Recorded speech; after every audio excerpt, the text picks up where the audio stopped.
Енді қазақтың басы бір тойда қосылады ғой жігіттер, білесіздер. Өткенде бір 30-дан асса да үйленбей сүр бойдақ болып жүрген, бір сыбай салтаң жүрген ініммен дастархандас болып қалдым тойда. Сөйтіп енді ініме айтамын ғой, анау қыз жолдас болып тұрған сұлу қызбен таныстайшы бар деп. Сөйтсем інім баруға бір батылы жетпей, күмілжіңкіреп, бір жүрексініп отыр да.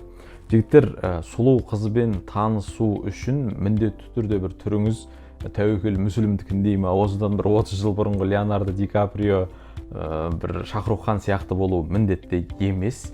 Былайша айтқанда, қызбен танысу үшін түріңіз бірінші орында емес. Бірінші орында сіздің өзіңізге деген сенімділігіңіз, өзіңізді қалай ұстауыңыз, былайша айтқанда өзіңіздің бір уверенностіңіз. Әлгі бір өлеңде айтылғандай, қызда болса үмітің, батылдау бол жігітім дейді ғой. Талай төртбақ денелі бір тәпелтек жігіттердің красавицаларға үйленгенін бәріңіз білесіздер. Енді осы жерде бір үш нәрсе айтқым келеді. Бірінші айтқым келетіні, өзіміздің самооценкамызды өзіміз түсірмейік жігіттер. Екінші, әлгі сату мамандары айтып жүргендей, сату ұят емес, яғни өзімізді өзіміз жақсы мағынада бір сатуды көрсетуді үйренейік.